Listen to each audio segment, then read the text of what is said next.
as like after after like one of my relationships, I was just like, man, maybe the problem is me. There's a common denominator. So I just started looking into some things, and the thing that stuck to me the most was attachment theory. Um, when I learned that, like, when I was reading about a person who's dismissive avoidant, every single thing that they would say, I was like, whoa, this is like exactly me. And so then I was just like, man, I need to, kind of get to know my biological parents a bit better.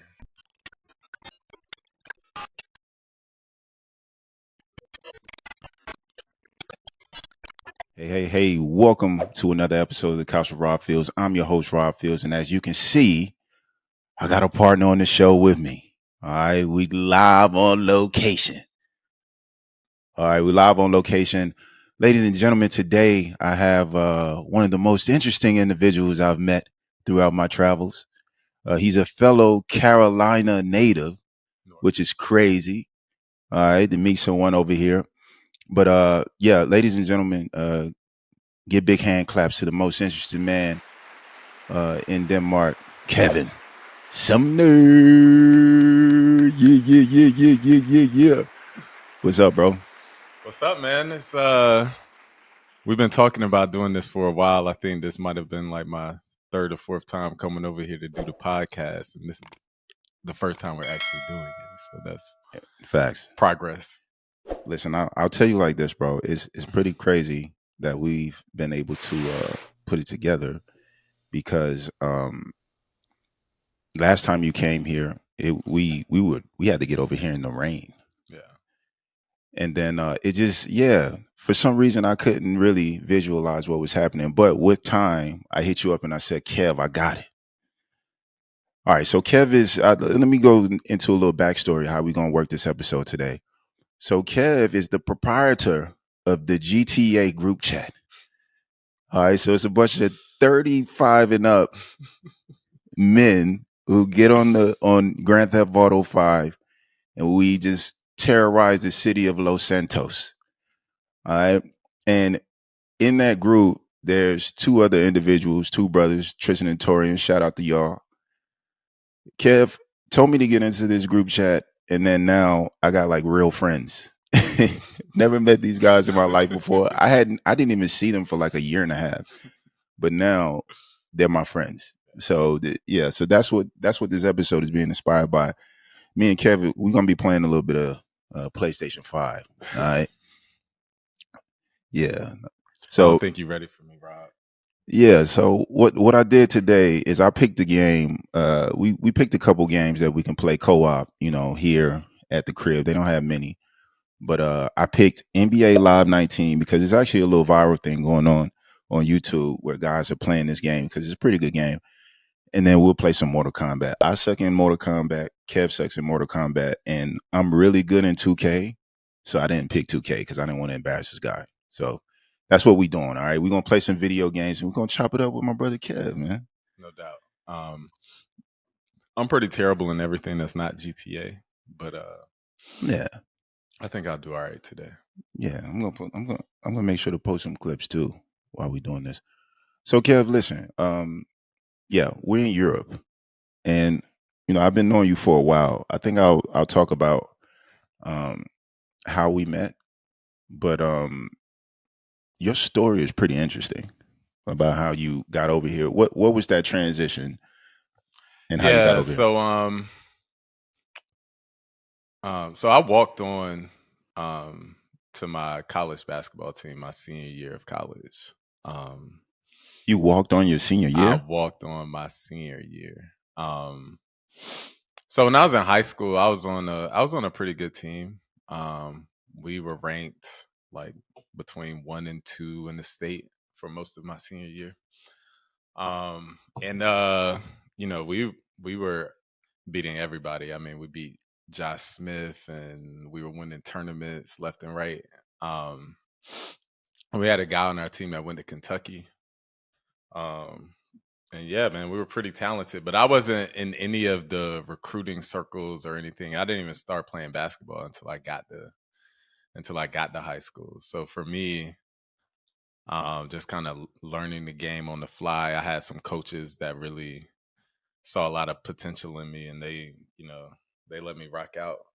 But I was getting recruited by like some smaller schools, and I had kind of made up my mind where I wanted to go to school, which was Hampton, and I figured I'd just walk on there. But then once I got to college, I kind of saw what life was like for a walk-on basketball player, and I was just like, nah, I'm not really with the whole going to practice, practicing 5, 6 times a week and never playing in the game. I was just like, nah, I'm not doing this. Yeah. So fast forward to senior year, we get a new coach, and then I'm like, at this point, I'm like, you know what? I just want to have the college basketball experience. So you bought into it. So I was like, even if I don't even go to the games or dress for the games, it'd be nice to just work out with the guys and just say I was on the team before I left. So Were there any other perks to that? um actually no, not really. There were no perks in what I anticipated. I anticipated practicing with the team and that's it, not even dressing for the games. But then shortly after, I mean, they started we had my first game was actually at Holy Cross. And the day before the game, they just was like, Kev, get ready. You coming with us to Holy Cross. And then I think I played 11 minutes in the game and I scored like 4 points or something. And I was like, I never anticipated like playing. But once I got a taste of it, um, it was something that I didn't want to give up. So there was a game later in the season where I had like 19 off the bench where I, basically hadn't played all year. And then Yeah. he gives me time and I get 19. So then I'm, really feeling myself. Of course. And so I'm thinking, I think this is the first thought I had where it was like, perhaps maybe one day I could play professionally. But I never said anything to anyone about it. And then when I graduated, I actually just took a job in DC. But still in the back of my mind this whole time, I'm like, man, I'm gonna work this job a few years and I'm going overseas to play basketball. Didn't you get your master's? Yeah. So I ended up going back to Hampton to get my MBA, and I actually had an extra year of eligibility. So I came back to Hampton and played another year, and then I went to DC, and I got into this. I got a really good job actually in DC with Lockheed Martin in this leadership development program. Mm-hmm. And then I just said, I'll finish this program and then I'm going to find a way to go overseas to play basketball because I wanted to have that in my back pocket.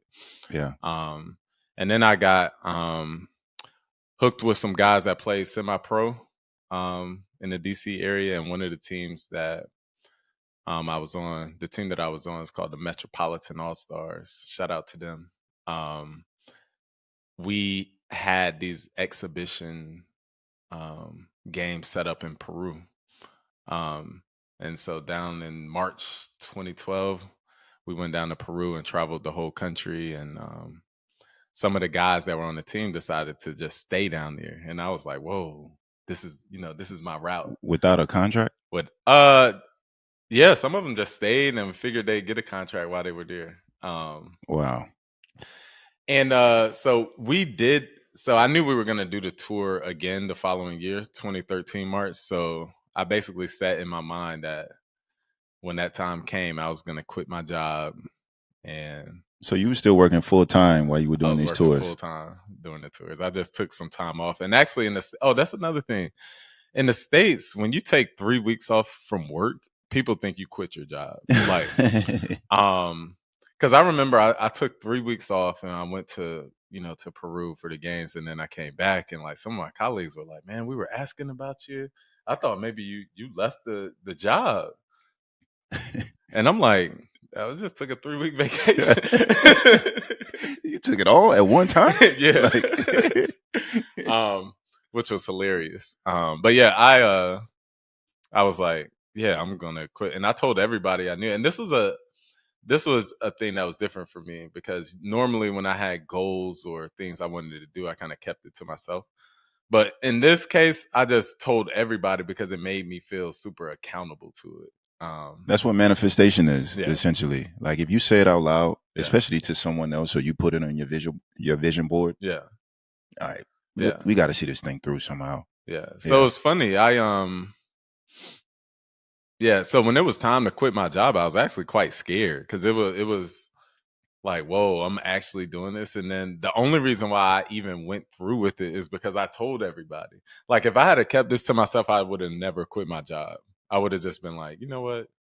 That's too much. But yeah, I didn't want to be the type of person that wasn't, true to my word or, people were having going away parties and stuff. And I still hadn't quit my job because it was just a 2 weeks notice, So I yeah, was just yeah, like, I quit exactly 2 weeks before I left. yeah. Um, but then I go down to Peru. I play a season down there. And I didn't want to go back to the States when the season was ending. Um, so I had a friend who I met in DC who was from Denmark. And we played together on a co-ed basketball team. So it was a recreational team with guys and girls. And one of the girls on our team was from Denmark. And Mm. it just so happened when I left to move to Peru, she actually moved back to Denmark. And one day I'm, scrolling Facebook while I'm down in Peru and I saw her post something. And then I just wrote her like, hey, what's basketball like in Peru? I mean, in Denmark. Yeah. And she's like, it's not very big. But there's some local teams. I definitely think you're good enough to get on one of these teams out here. And I was like, all right, bet. She was like, if you want to come out here and like try out for a team or something, you can stay here. And I was like, bet.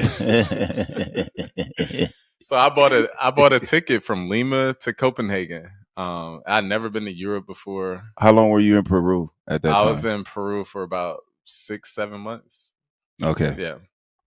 And yeah, so I got a ticket, went straight from Lima. I remember it was Air France, so we stopped in Paris.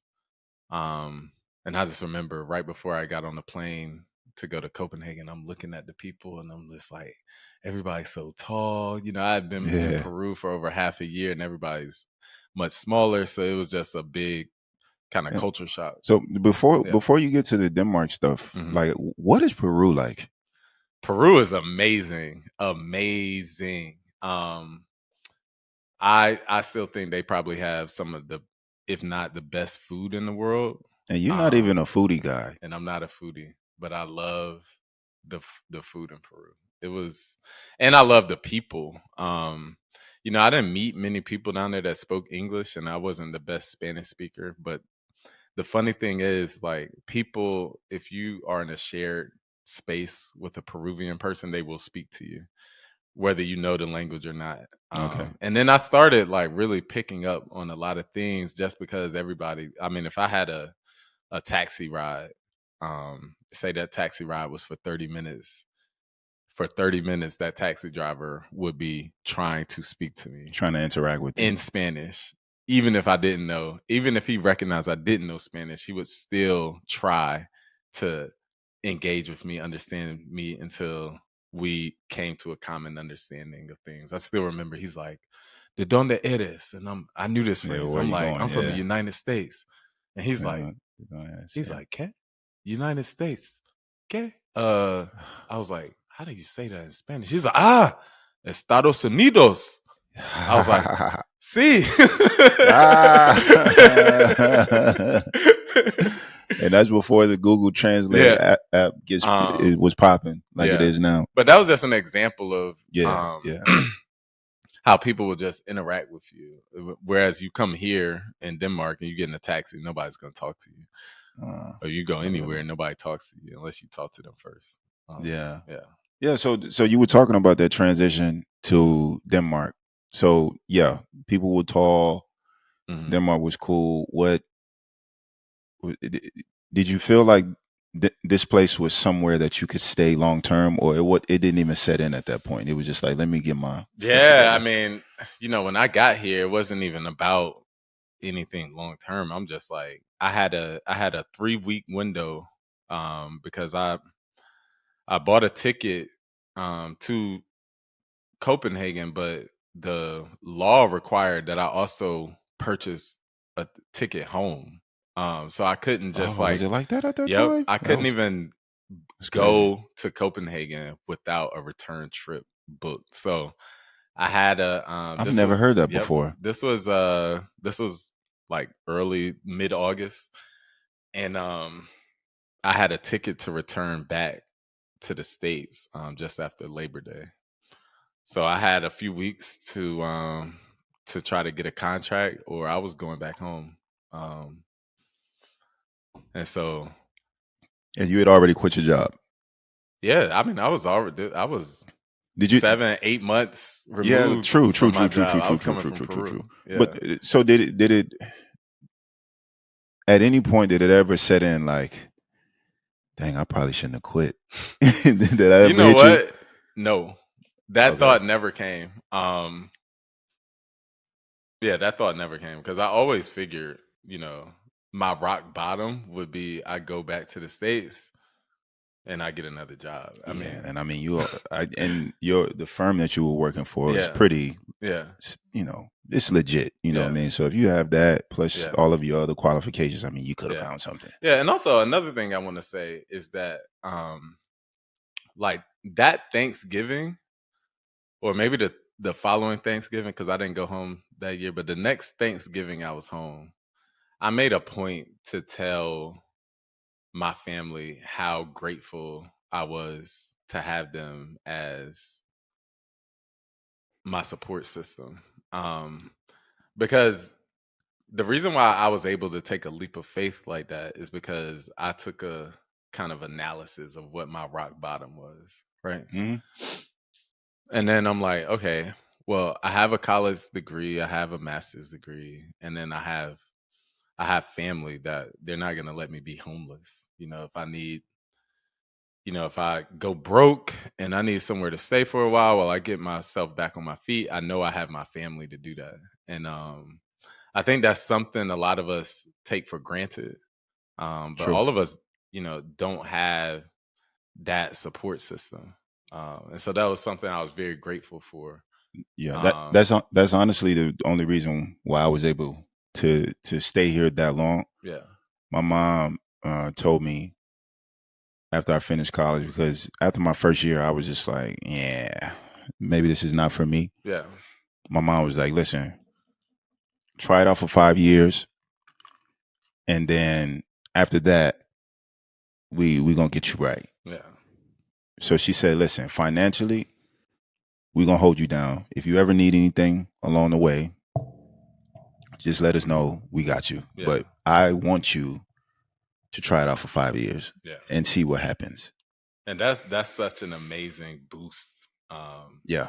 to have. And I mean, you know, like I said, a lot of us take these things for granted. But it's nice to realize you have that support system, and a lot of us are, living in a generation where this is the first time where this has actually been possible. Like I don't think my parents would have been able to do what I did. I don't think their parents would have been able to understand or see or a leap of faith like that, because they came from a generation where it was still very much like survival mentality, And a right? lot of the Yeah, country was almost redlined yeah, to some degree. yeah, So we came up in the South, but a lot of our family members live up north, yeah, and they went up north because they didn't want to work in the cotton yeah, fields. yeah, exactly. So because things were so redlined at that point, the only place that our family members went was just up north. Yeah, So to go to Europe was way out of the realm of yeah, yeah, imagination. exactly, Did you exactly. have anyone in your family that had traveled before prior to maybe a Um, long uncle, like you a know what's uncle, funny? grand uncle or something? I had a uncle who was in the military. And I actually didn't even know this until the last conversation I had with him before he died. So he died in 2020, just before the pandemic hit. Okay. But I was home for Christmas that year, and he had cancer, and it was terminal. And I pretty much knew this was going to be the last time I saw him alive. So I made a point to have, like a very long conversation with him. It was just me and him. It was the first time I engaged with him alone, probably in my whole life. Okay. And we were sitting there talking, and he was like, "Where's that you live again?" He's like, "Denmark, Copenhagen." I was like, "Yeah." He was like, "I remember going out to Copenhagen when I was younger. Oh When I wow. was in the military." I was just like, "What?" Like, I'm just like, never imagined that he did this, but obviously it was with the military, and stuff like that. And then I had another uncle who travels quite a lot, for leisure. Um, But by that time, you had all. I mean, this was 2020 when you had yeah, this conversation, yeah, so it yeah. I had wasn't no like idea. you Yeah, you got that information when you were no idea. 13. Growing up, I didn't know anything about anything outside of the U.S. I mean, when I would see the news and they would start talking about like the global news report, like my brain would just completely shut off. Like it felt irrelevant. I grew up very American centric. Yeah. Um, I had no idea how the rest of the world worked, to be honest. So it wasn't until I guess my senior year of college where I was just like, well, if I want to continue playing basketball, I'll probably Yeah, be you gotta overseas. get Yeah, up out of here. Yeah, you gotta go overseas. yeah, yeah. So Hmm. I hadn't considered it at all. Yeah, I mean it's really interesting to meet. Yeah, they call us expats, right? Hmm. It's really interesting to meet people who have made that move over here, and it's always interesting to hear kind of the origin of how one would get over here. So for a lot of people, it's just like, it just work, and I Yeah, ended up liking it. But there are some instances where it's like, oh, I had an uncle, like yeah. in my family, right? So my uncle was in the Air Force for many years, and he was the traveler. Hmm. He was tangible for me. Hmm. But my grandmother also has had a cousin, and I'm not even sure if he's living, but he used to come to all of the cookouts, and his wife was white, Hmm. and that's pretty taboo, Hmm. especially in South Carolina. That wasn't something that we saw often. Hmm. The catch to all of that, which made this these exchanges very interesting, was she was German, Mm. and you can hear it when she spoke. Yeah. All of that type of stuff, right? What happened was he came over here to Europe for the military, found his wife, and they were just together. And then I think they live in South Carolina. I don't know. I would see him at the cookouts, right? But that was the first thing. It was like, Germany. Yeah. Where's that? Yeah. Like, you know what I mean? Like, what is it? Like, she speaks funny. That's Yeah. Exactly. all right? But then you would see him, and you would see he was happy, Hmm. like, and I think a lot of why he was the way that he was is because he had left the nest, Hmm. and then he was coming back bringing these stories. He brought Hmm. this woman, Hmm. all of this stuff. Hmm. So I had a couple instances that let me know that, okay, if I want to go to Europe, then I'll be all right, because these two did it Hmm. and they came out fine. But everyone doesn't have that representation, so it is tough to come over here, man. That's Hmm. why when I do meet people who are here for the first time, I'm always trying to do a little bit of inventory to see, man, how you doing, Yeah. how's it going, because it's different. Like, Hmm. you away from your family. You someone told me a long time ago, in order to live abroad, like really live abroad and Hmm. move away, you have to be either one, crazy, or two, running from something. Ooh. This is how someone, kind of put it out there. Yeah. And when they said it to me, I was just like, Which one are which you? one which one am I? Yeah. Which one am I, man? I might be a little crazy because my family's really big and we're really close. Hmm. So the fact that I was able to do this, I don't know. It still doesn't make sense sometimes, but I mean, Hmm. we in it, Hmm. At what point did this whole thing make sense, and you were like, yeah, fam, I'm not trying to go back over there. Well, at least not to live. You know what's interesting about that? So I don't know, maybe the first 5 years that I was here. I was always like on a 1 year contract, even with Yeah. um even with my job, my finance job. I kept signing 1 year contracts. Was that by design or um that's what they were offering you? That's a good point because I that's what they were offering me, but I also wasn't pushing back because I also kind of liked it. I liked the idea of like, all right, maybe in a year I'll just go home. So Okay. like, Okay. Yeah. Yeah. so as the year would progress, and that year contract now it's 3 months until the end of my contract, and I would start thinking, I'm like, do I want to stay here? Do I want to leave? And then we would have a conversation. They'd be like, oh, yes, we want to have you back another year. And I'm like, okay, cool. And then that whole process will begin again. But then, when I would meet people, when I would date people, I still would have in my head, like, I'm going home at the end of this contract. Like, I had to, like, have this mentality. So I couldn't really get too involved with anyone because I just always felt like I had one foot in, one foot out for Yeah. a while. Like that's how I lived here for a while, probably until about 2019 ish. That's how I was living. I had one foot in, one foot out. In every relationship.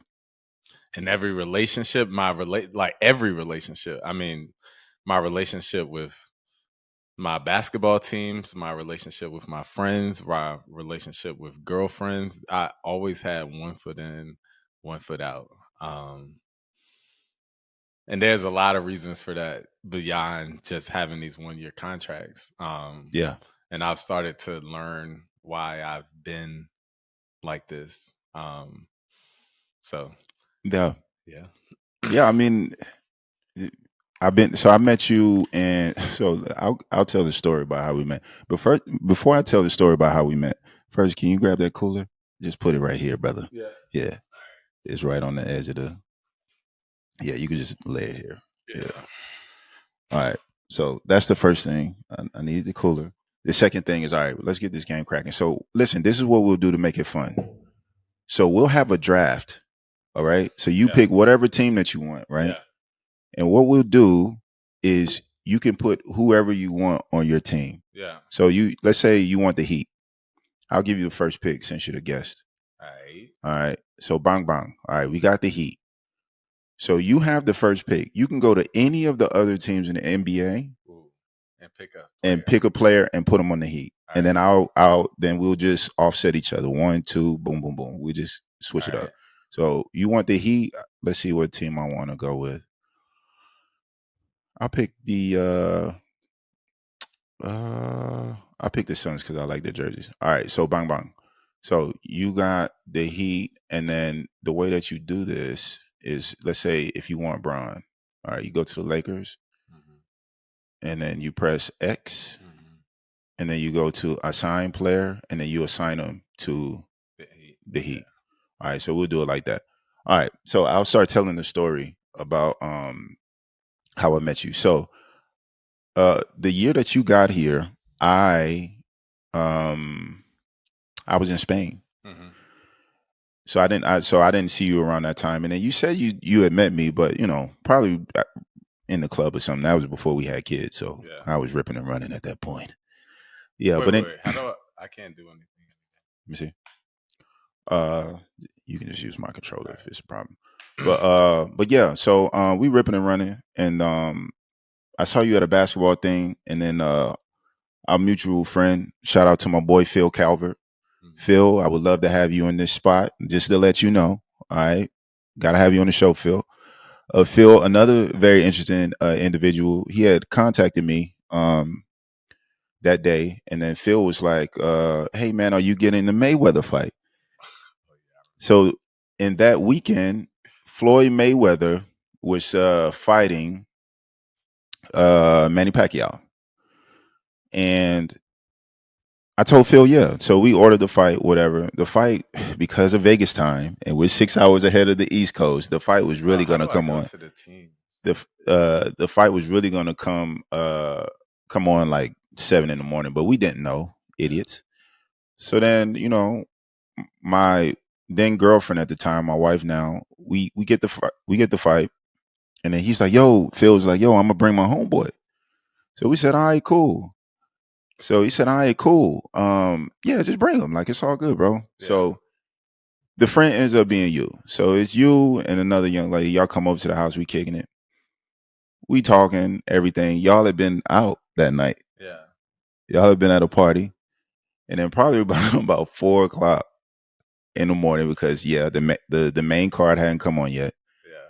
Bro, you knocked out on the sofa, bro. I'm talking about like drooling on the pillow, like everything, bro. Like you were knocked out. And I said to my wife, I said, either this guy is really comfortable in this space, or uh he's just really tired. Yeah.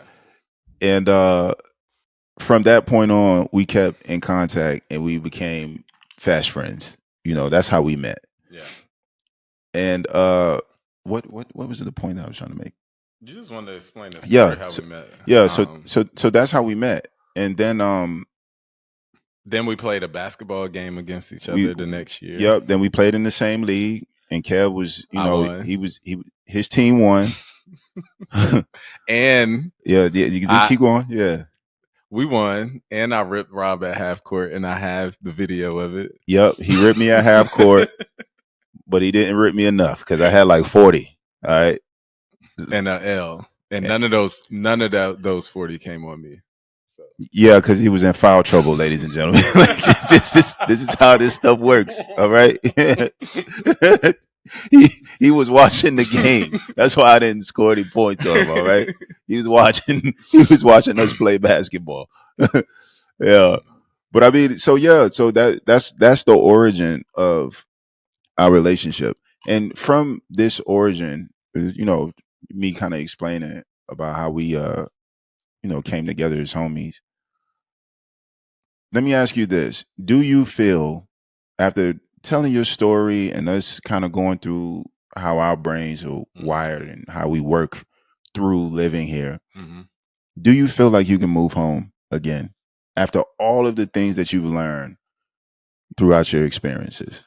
I think it would be tough. I'm not like a lot of us who have completely ruled it out. Okay.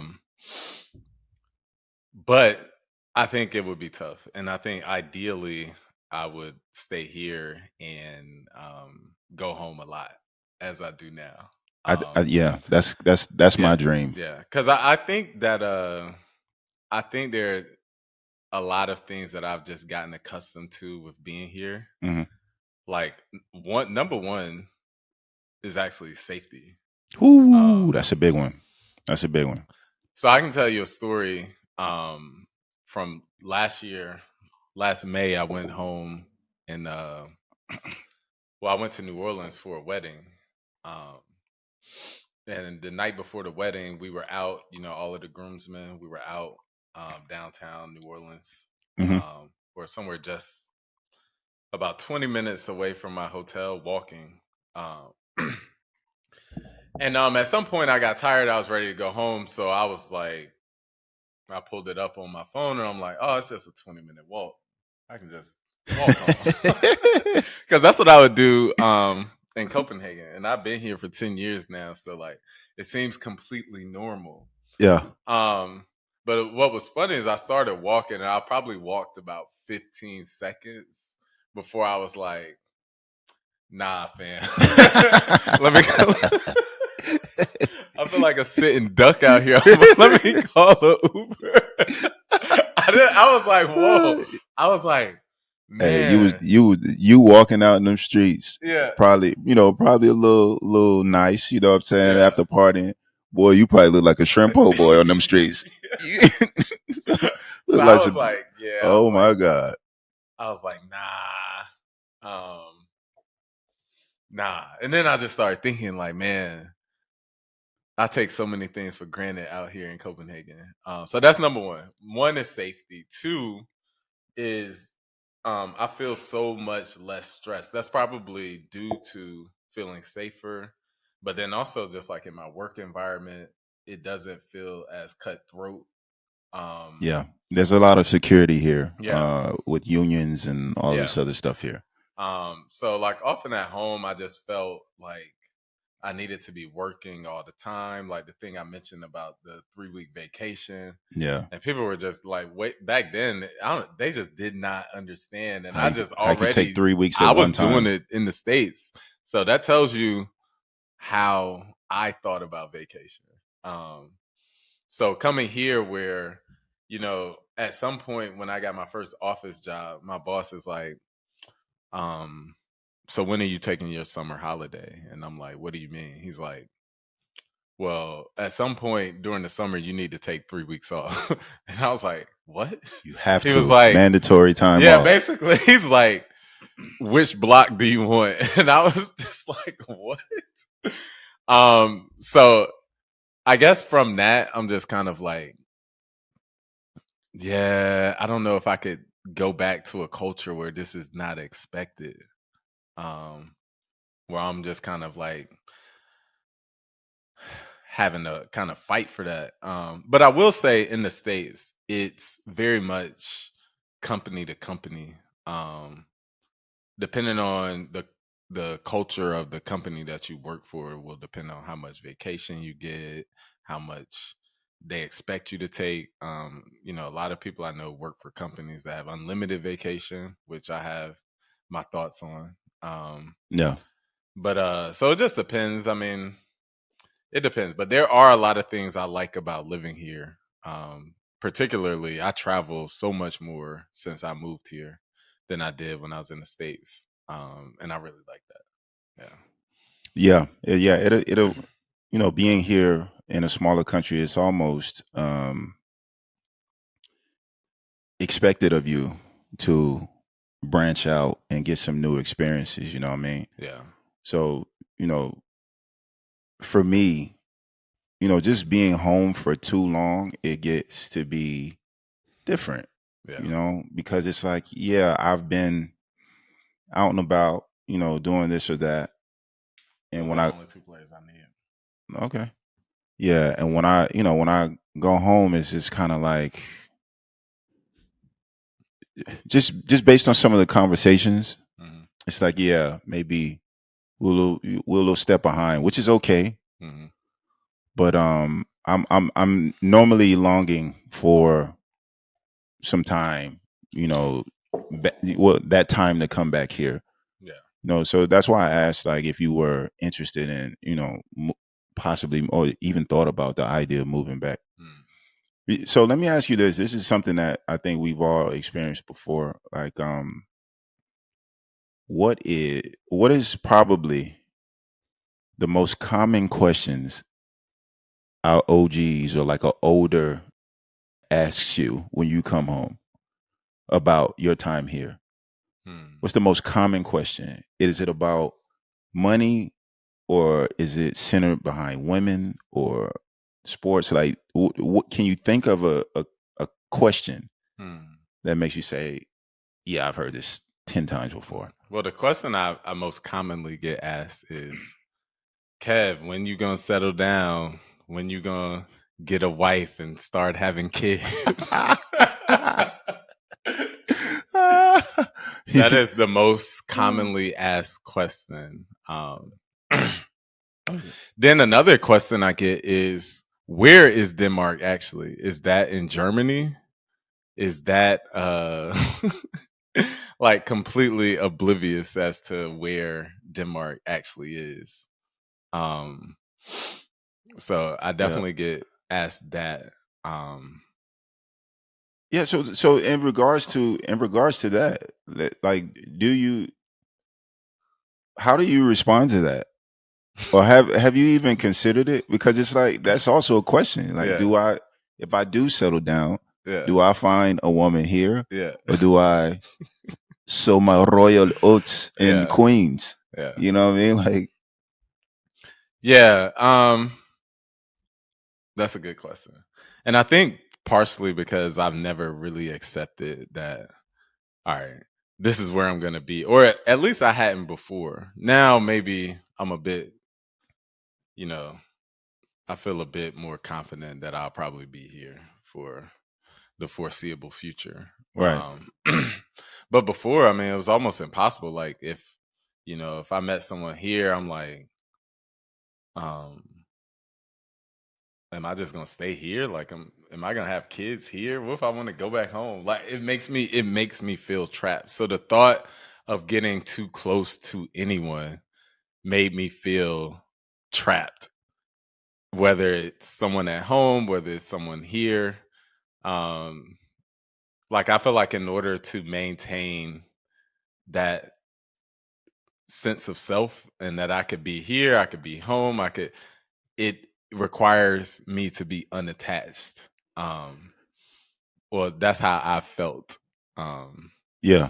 so every single time I've started to get too attached to someone, it's just like all sorts of alarms start going off and I'm just like I need to go back to just being just myself. Yeah. And there's a lot of reasons behind this. But yeah. Do you think you would be able? So we can go into the relationship space. Do you Yeah. think you would be able to shake it?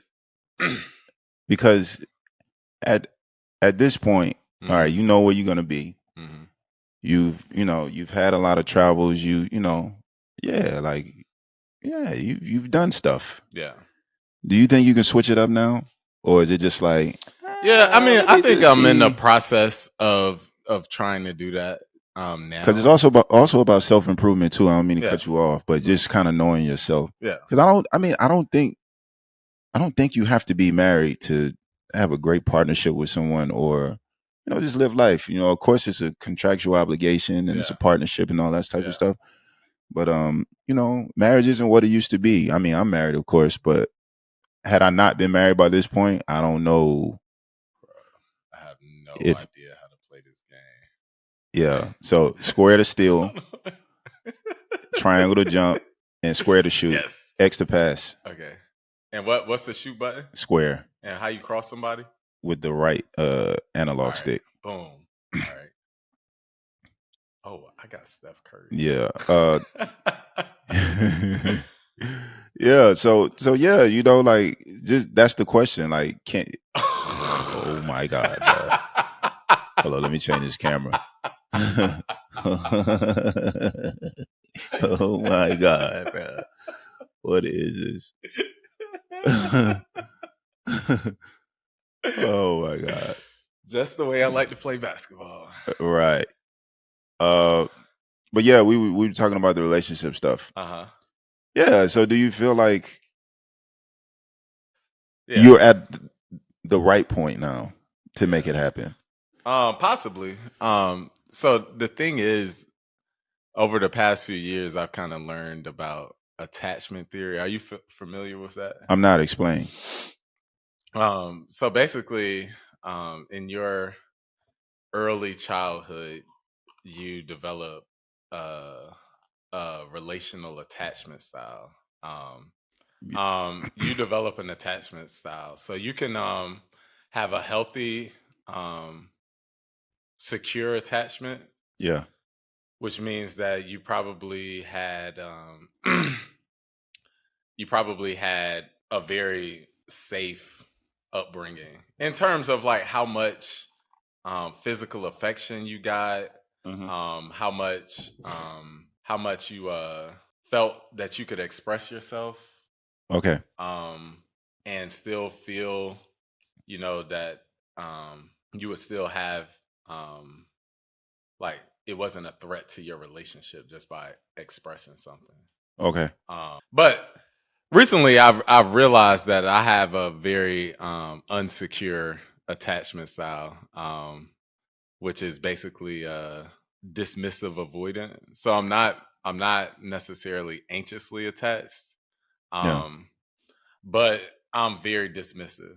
Um, What do you know the root of that? um, well, there's a lot of I things. mean, So yeah. yeah, so there's a lot of things. I think because I ended up finding out I was adopted when I was 25. 25. Yeah. And I didn't actually at the time, I didn't realize that it affected me that much. Um, and actually, when I found this out, I didn't really do much with the information. I just kind of was just like, well, I'm already an adult now. I already have my parents, so. Yeah. You But just then, like, as like after like one of my relationships, I was just like, man, maybe the problem is me. there's a common denominator. So I just started looking into some things, and the thing that stuck to me the most was attachment theory. Um, when I learned that, like, when I was reading about a person who's dismissive avoidant, every single thing that they would say, I was like, whoa, this is like exactly me. And so then I was just like, man, I need to, kind of get to know my biological parents a bit better. Like, I want to know them. Also need to have more conversations, even with, my parents that I grew up with. Right. So yeah, I've sort of kind of started that. And then even like there's a conversation I had with my mom last summer, um, where I was just like, man, like I never really felt like you made it seem like how I felt about things was important, you know? Mm. And then she basically was like, yeah, like that's how I grew up as well. It's just like, how you feel is, you still gotta get on with life regardless of how you feel. And I was just like, how did you receive that information? I mean, I was fine. I mean, she knows it's at this point, she knows it's not like optimal, She Yeah. wasn't trying to like make an excuse. She was just basically It was learned yeah, behavior. just basically Yeah. saying like this is how I was. And I mean her mom is still alive, and like the more I get to know my grandma, the more I get to understand like why my mom is the way that she is. Yeah. Yeah. So it's not like I don't love her any less or anything like that. It's just a lot of times it's good to have like this understanding of things. Mhm. And so it's kind of affected how I move through life. So I've never, even in partnership, I'm not valuing the other person's feelings as much as I should. And even worse, I haven't valued my own feelings. Like I've just kind of dismissed whatever I'm feeling. It's just a natural thing because it's like, however I feel is not important. I just need to get on Get with on life. with life. Yeah. And that's a very difficult mentality to have in a relationship. Yeah. Yeah. Yeah. And I think that's what happens with me. And then I get like just super unhappy because I'm always trying to, accommodate to someone else's feelings and stuff like that. But I'm not trusting enough to open up, with my own feelings and all sorts of stuff. Yeah. Yeah. So it's layers to it. Yeah. Dang. Yeah. I mean, that's the thing, bro. Like, I mean, I think we all have something, Yeah. when it comes to relationships. Like, even me, I'm still working through my communication style and being more honest with how I feel. I think that's the biggest jump for me. From where I was at X amount of time to where I am now. I'm more expressive. Yeah. Instead of bottling things up. Yeah. Because I've tried that before too, and it never really ends well. Yeah. Because when things do spill, they spill hard. Yeah. And things are said, things maybe are done, it's just not a good space to be in. So I think for me, that's where my learning is coming from. And I mean, yeah, I don't think anyone should rush to be in a relationship. You should be able to work these things out. Yeah. And make a process. And I mean, yeah, like that's just what our our elders do. They want you to be in that space. I want to see you married and all this stuff. It's like, listen, please don't force me into this thing because what's funny about that? So when I was like in my 20s, mid 20s, early 30s, my mom would always ask me. She'd be like, so who are you seeing right now? Who are you dating? Do I need to go ahead and buy a dress? Oh God. And then at some point, she just stopped asking me at all. It's almost like she just gave up on it. She's like, Kev, you a mess. And at home, I'd be like, the reason why I'm a mess is you. So Yeah. I yeah, mean, so it is what it is. yeah, my uncle, man, I love him, but my Yeah, grandma's the same way. Like, listen, yeah, I'm not even asking him yeah, anymore. Like, I learned my lesson. Like, this joker he ain't doing it. Like, yeah. Um, he but ain't going. at least I will say I am like I've done therapy. I probably should get another therapist now. Um, but Are you able to do it here? yeah. So Okay. I had two different therapists here. Um, but I think I need like a specialized type of therapy because I think I have, and which is okay. Like I just have way more issues than I ever realized I had. Wow. In terms of like being able to like get close to people. Like Yeah. when things start to feel close, and there's a lot of behaviors that people do that make me that are, generally most people would be like, oh, this is a loving thing, this is like a thoughtful thing, and I'm like, this feels controlling, I don't like this. You know what I mean? Yeah. So being able to like understand those things and one dog. But what I'll say, Kev, is you're close to me. No Diddy. Um, you know, you haven't withdrawn from me, Yeah, man, and I appreciate the friendship. yeah, no Yeah. doubt.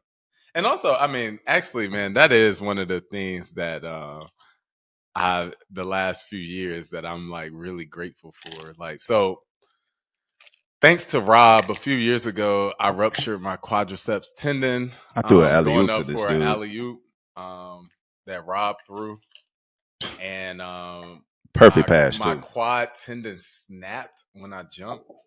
Um, and so next thing I know, and actually it was crazy because I had a whole month of vacation that I needed to take before the end of the year. I thought I was gonna go home. I thought I was gonna travel, do all sorts of things, but then I got hurt, and so I spent that month just at home. Yeah. And then this is when I got back into video games.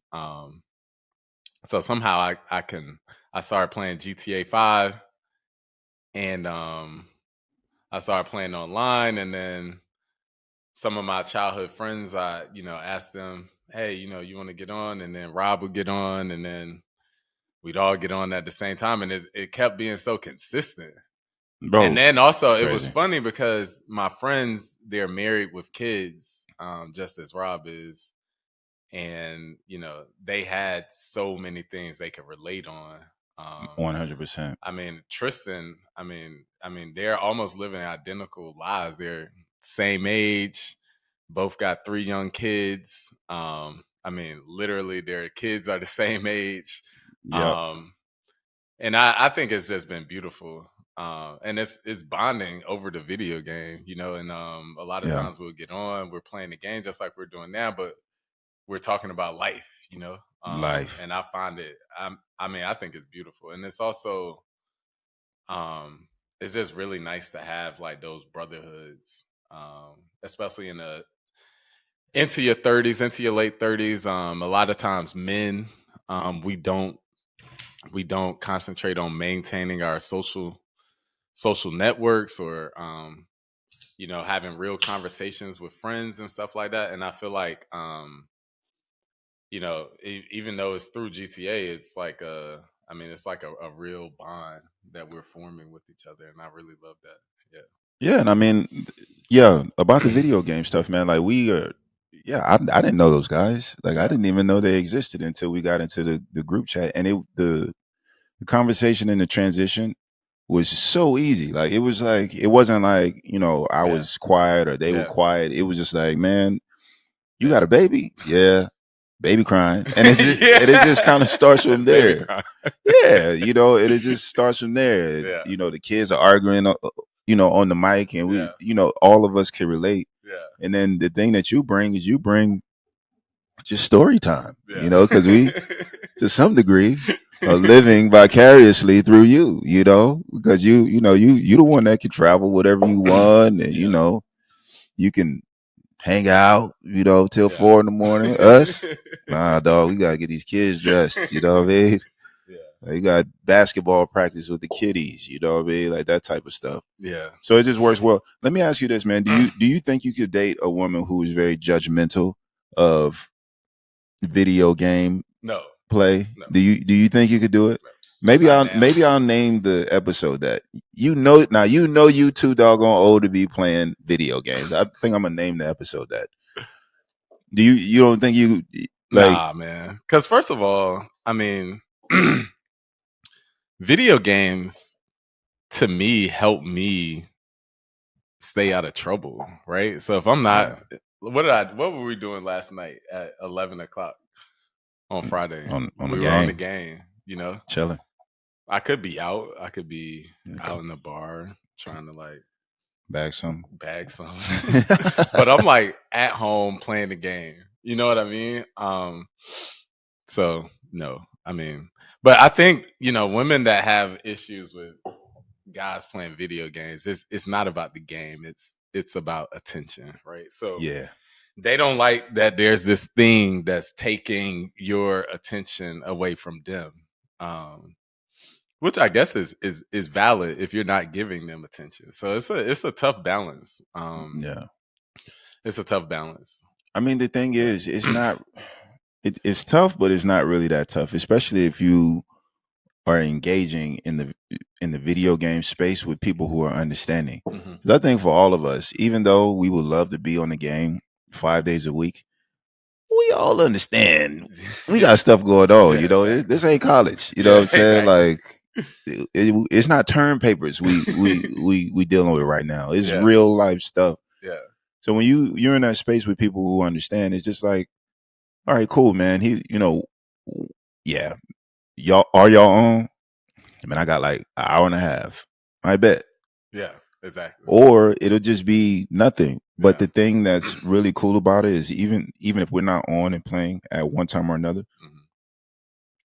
we still stay in touch. Yeah. Like the group chat is literally popping every single day. Like there All hasn't day. been one day since hasn't been one day. Like maybe it's just a little bit or maybe it's a lot, but every single day there's some information in the group chat. Yeah.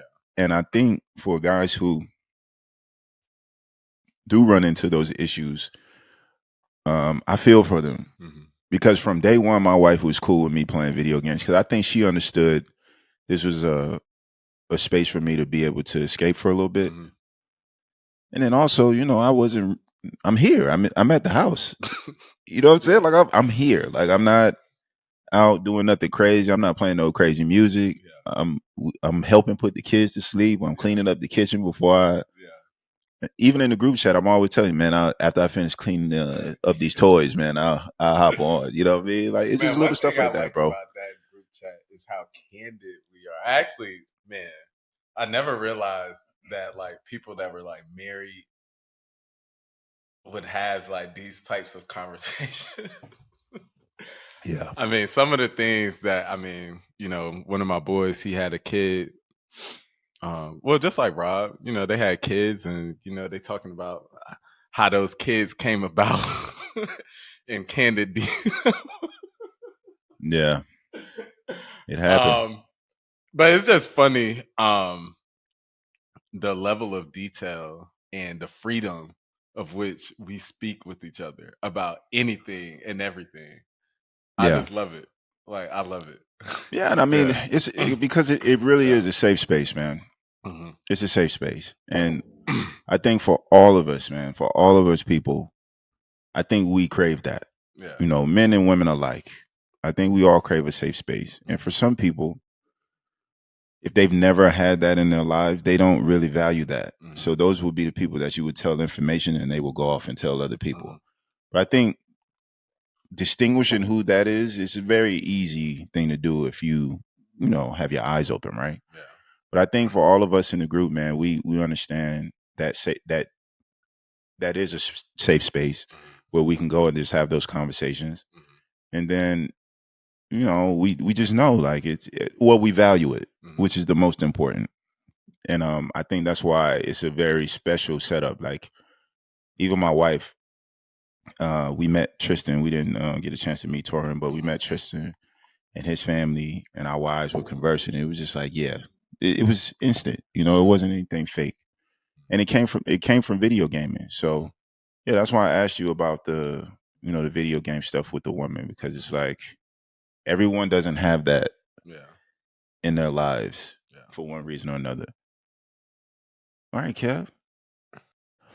So we talked a little bit about relationships and how it would go. Mm-hmm. I want to ask you this: if you had any advice, if you had an opportunity to sit down with the younger version of you, Mm-hmm. what would be the advice that you would give young Kev? Mm. Um, Work harder. I feel like I don't know. I mean, just as most of us, when we're young, we all want to go to the NBA or we want to do something like really great. Um, and I think that I had a lot of natural athleticism and talent and stuff like that, but I had no idea how much work it took to be great, and Yeah, I didn't have anybody to show me that. yeah, So if I could go back and show the work that needs to be put in, um, I would love to be able to share that knowledge with younger Kev. yeah, Yeah, yeah. um, for sure. What? So even from a basketball standpoint, what about from a life standpoint? It's the same thing. So basically, how you do one thing is how you do everything, right? So Mm, I would want to explain how much focus and effort it takes to be great at anything, and being able to like explain how this is formed by creating good habits. And I think, yeah, I think we underrate how habitual our lives are. So if you can like develop really good, healthy habits and work ethic, hmm. you can really do anything you want in life. So it's about developing healthy habits early on, and this is something that I talk to my nephews quite a bit. Yeah. And I'm always just telling them like, man, the stuff that you're doing now is the same stuff you're going to be doing later on, like the habits you develop now, the type of foods you eat, the what you do with your time, Hmm. it's going to carry over in your life. And I really like having my nephews, right? So it makes me feel not in a rush to have my own kids because I can talk to them Yeah. without the The pressure yeah. of saying and doing the right things at all Yeah. times. Yeah. Yeah. Yeah. um Yeah. I and mean, one baby. yeah. I mean, yeah. I mean, as a parent myself, man. Yeah, you try to do the right things. I mean, I think if I were able to sit down with my younger self Hmm. and have a conversation, I would tell my younger self to uh, take more pictures. Mm. I would tell my You didn't young take a lot of pictures when you were young? not when I was young, man. Yeah. I didn't think it was You cool. didn't have a smartphone? No. No, I'm just playing. Yeah. Take more pictures, take more video. Yeah. Uh, maybe hold that hug just a little bit longer. Yeah. Ask more questions. Yeah. What else would I tell my younger self? Yeah.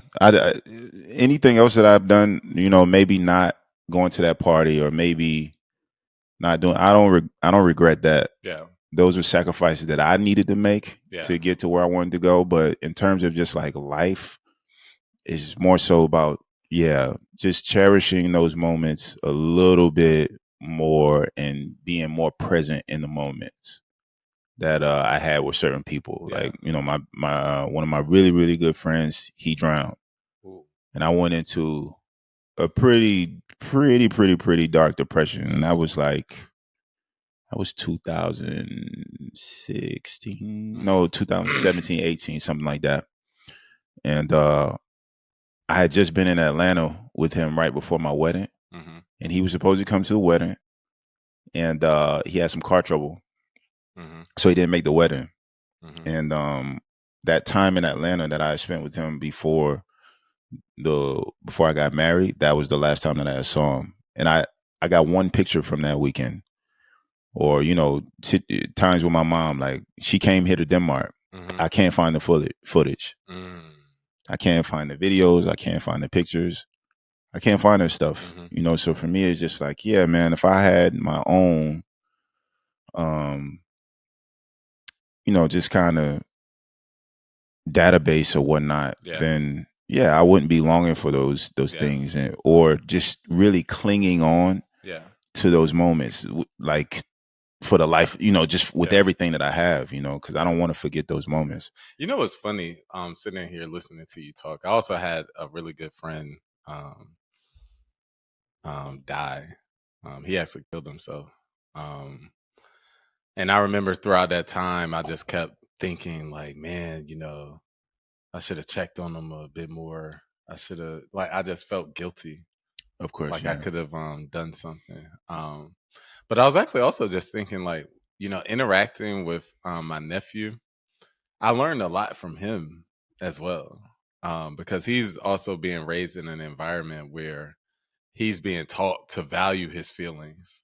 Yeah. Um, and I recognize that in him. And he also asks very like penetrating questions. Wow. Like he'll be like, Uncle Kevin, he's like, why did your biological mom give you up for adoption? Like, Whoa. Whoa. What? What? he was like, uh, he was like, cause like when mommy got pregnant with me, my parents ain't had no money. They ain't had nothing. But they still kept me like Oh I my was God, like bro. How old is he? when he asked me this, he must have been like 9 Oh or my 10. God, bro. What?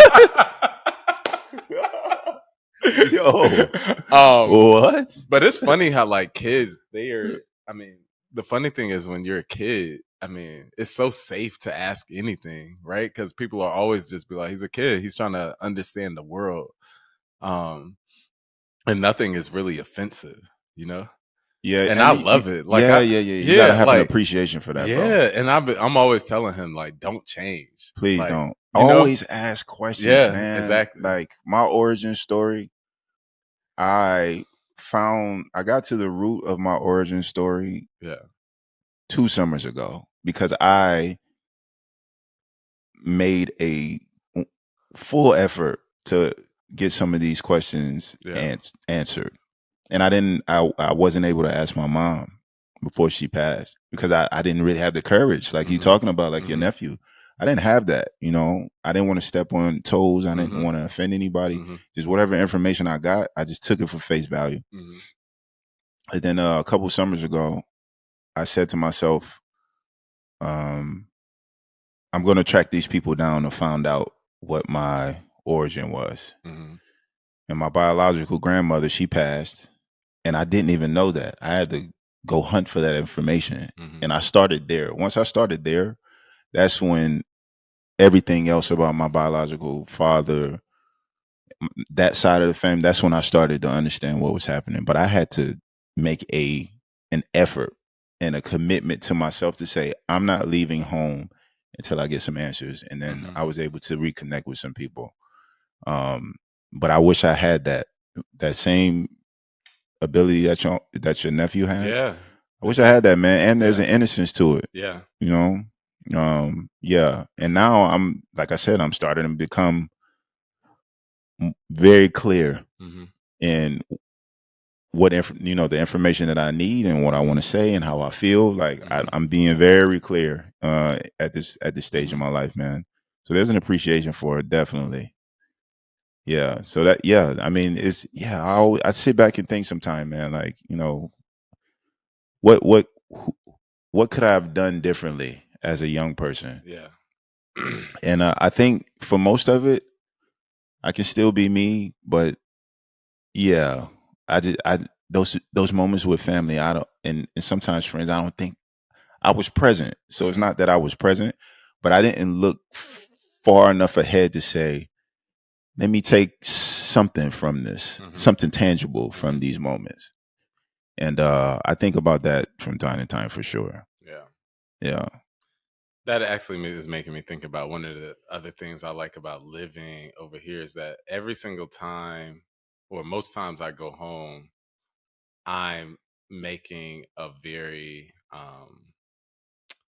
I'm making an effort to see the people I deem important um, when I go home. And so I end up seeing like a lot of people when I go home. Hmm.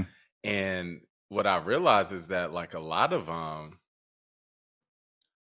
of people like at home aren't seeing each other because Yeah. they're home all the time. So they're always thinking like, oh, like I can, just drive over there 15 minutes, Yeah. 30 minutes, an Yeah. hour to go see them at any time. But then next thing you know, years have gone It's by manana, manana. You and you just keep haven't pushing it seen the along. people. And so a Yeah. lot of times I go home and I'm like reuniting people because I'm trying to see as many people as I can at once. So I'm linking people together. I'm just like, hey, and then I'm sitting there. It's like, when's the last time y'all saw each other?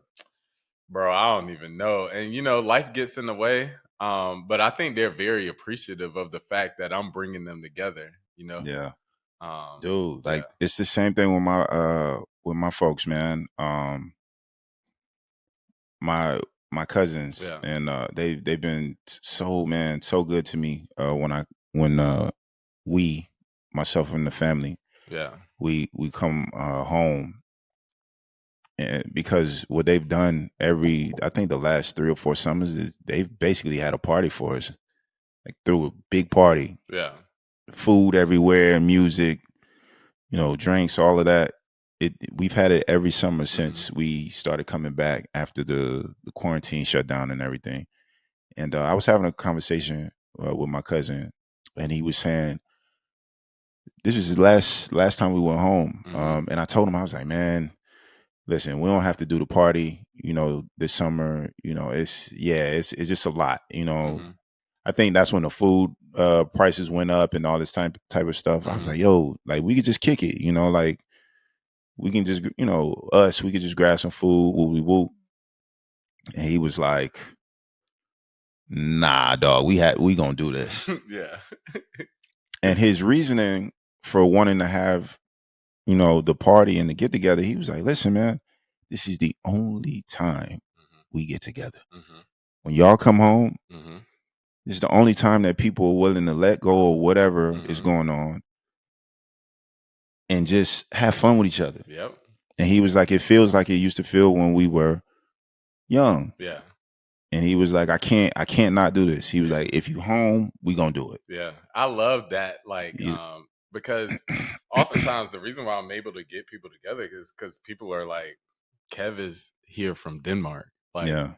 um, so it's like the perfect excuse. It's like he's here from mad far away. You know what I mean? We don't know Hmm. when he's coming back. So people, whatever they had going on, they'll oftentimes just be like, but yeah, man, people, they really make the effort to like just come out and yeah, and I think it's good for them because they're also using it as like it's not what I was trying to do. I gotta get back in this game, Yeah, dog. you do. Yeah. But yeah, I mean the fact that they can use us for that type of thing, man, it's just cool, man. And for my cousin, but even for my cousin, and I tell him this as well, 'cause I love him, man. And I told him the same thing. I said, listen, bro, the fact that you were that honest about it, Hmm. it touched me, man, Hmm. because what that showed me was the progress that my generation and our family is trying to make. Because for a long time, we don't talk about that stuff. We don't talk about feelings, and Hmm. and especially in black families, we're not Yeah, talking about no feelings, bro. yeah, exactly. That's what Like my mom told me yeah, recently. like get over it, bro. Like it Yeah, ain't that serious, bro. yeah, Like even though it is, yeah, but it's like get over it, man. Like yeah, you know what I'm saying? That's for him to say that. I was like, oh man, yeah, there's something special happening where people are ready to not grow up, but people are ready to evolve. yeah. And I think that's important, man. So yeah, Kevin, I don't want to get too deep, man. Even though it's a great conversation, let's talk about some popular topics right now. Ooh. I usually don't do this on the show, but let's get it, man. Let's do it. Let me so you when you came into the crib, you said, "Man, have you heard this?" I was like, "Nah, what is it?" Drake. this dude this dude is wild, man. This dude is wild, bro. He just released a diss track with Tupac and Snoop Dogg's AI vocals on the track. Bro, what is wrong with what is wrong with this dude, bro? Oh, what's going on? Yeah, man. So we had the Drake track that leaked last week, which I thought was pretty good. Um, I thought it was I like how it sounds. That's one thing with Drake. He releases music that's sonically good to the ears. Um, Yeah. and so I was like, okay, calling Kendrick short, his size 7 shoe.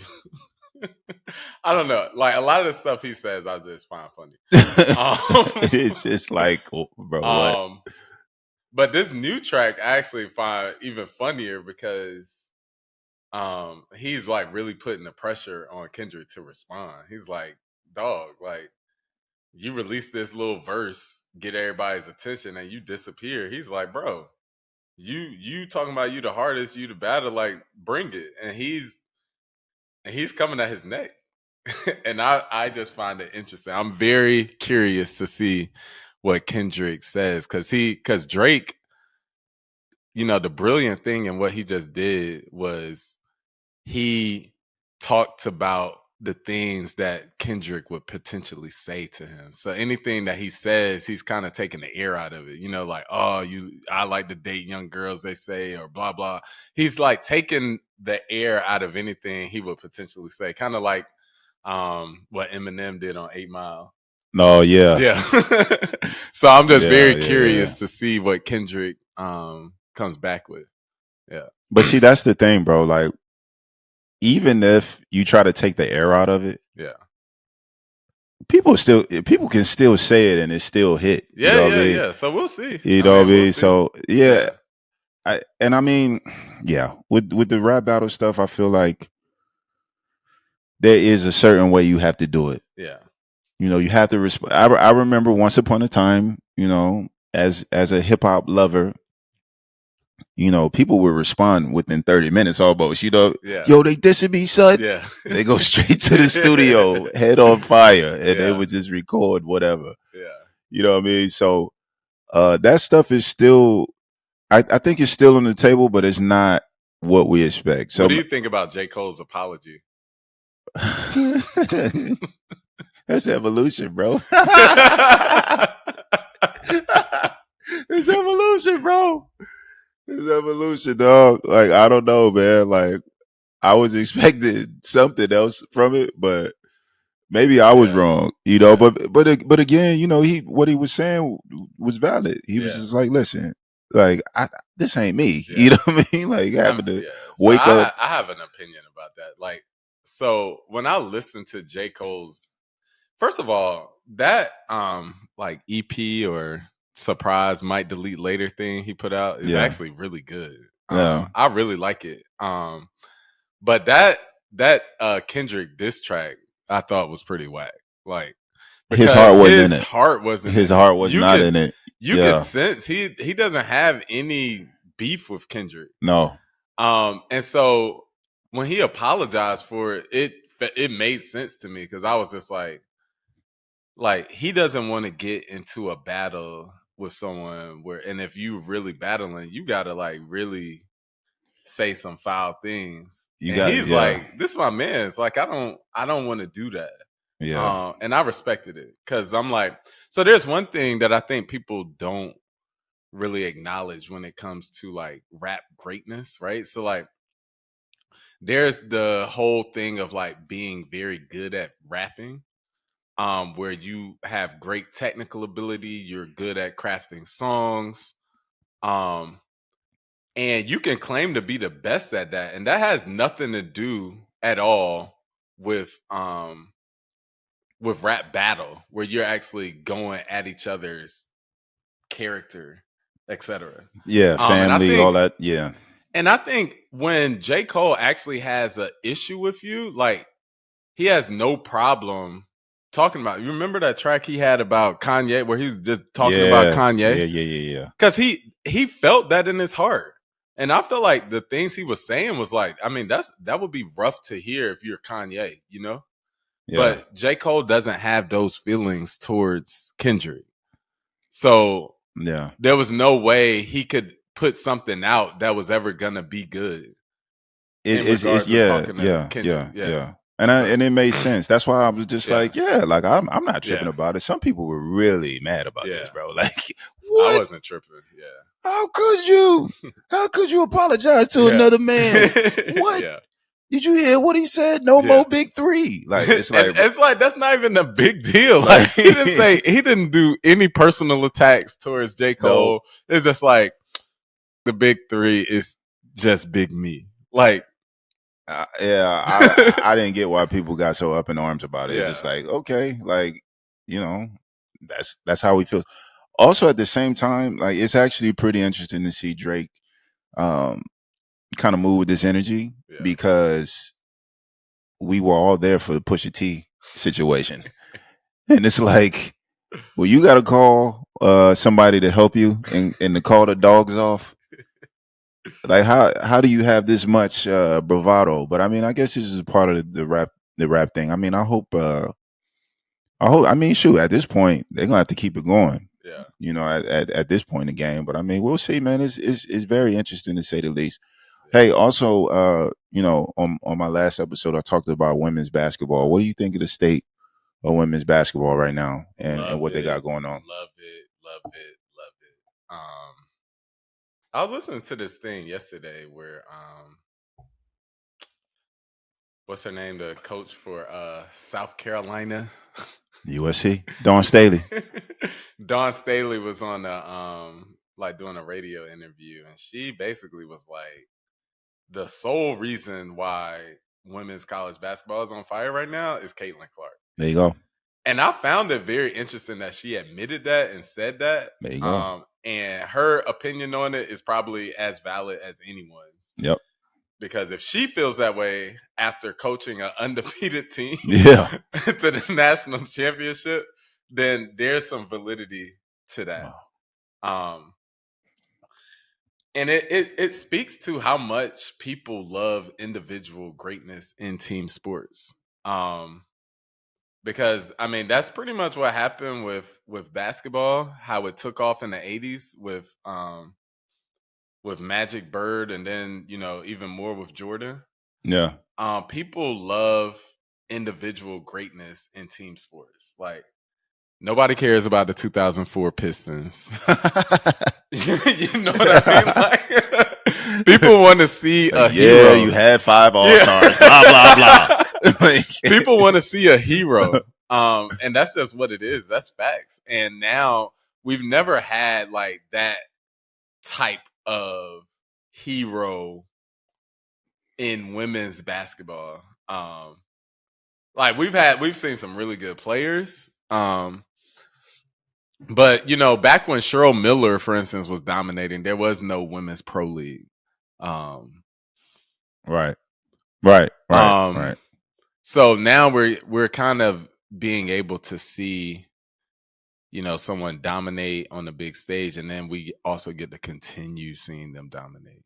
It's not like, and actually we'll see if she can dominate, because there's a lot of people that don't think Caitlin Clark will be able to do the same thing she was doing in college in the WNBA.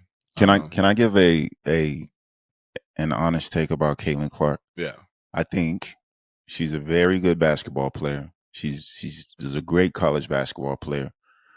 But we've seen great college basketball players play the game of basketball before. mm-hmm. And just based on what I'm seeing, and again, I could be wrong, she has a very, very difficult time getting free against athletic defenders. Uh-huh. She has a very difficult time. Mm-hmm. The WNBA, I can imagine, has the best at each position in terms of athleticism, defensive ability, scoring, et cetera, et cetera. It's going to be interesting to see if she can get 20 shots up a game in a WNBA game. Yeah. I think she'll be fine personally. Yeah. I mean, if you remember last year, she absolutely destroyed South Carolina. Had old girl looking kind of dumb when she waved her off on defense. Yeah. But she did she got the get back. she got her back. She clamped her up, ripped her at half court. We talk about ripping somebody at half court. You know, like she got it back. She got it back. But I mean, she took the Iowa team to the national championship game 2 years in a row. I mean, it's tough to do. And I mean, but you know, Gordon Hayward did the same thing at Butler. Gordon Hayward, we saw JJ Redick. So is he going to be college basketball? Is she going to be Gordon Hayward? A good professional basketball player, but not the greatest ever. You know, that's my whole thing. Yeah. Like this conversation that has her already in the list of greats. Yeah. I'm not really ready for that. Yeah, man. Yeah. I think it's too early for that. Yeah, I'm not really ready for that. I think she'll be quite successful in the WNBA. Also, I think the WNBA kind of needs her to be very successful. So, like you said, you were talking about earlier. I was talking about it earlier. Change the rules for her because they need it. It's going to be some rule changes, bro. They need her to be good, man. You know, she mess around. You know, she shoots, I don't know, 10 free throws a game. How you're winning. Like, at some point, I thought I was ahead. You were by like 8, but I was walking you down. Bro. All I need is Steph Curry. You just needed me to KD. Be distracted. That's what you said. All I need is Steph Curry and KD. I'm good. All right, cool. You just needed me to be distracted. All right, cool. This is some BS. I got Giannis, Bron, and B, and the rest of the Sixers. Oh, I got Ben Simmons too, clamping up Steph. Steph probably like 8 for 28. Nope. Yeah, he's shooting a bad percentage. I'm letting that joint go.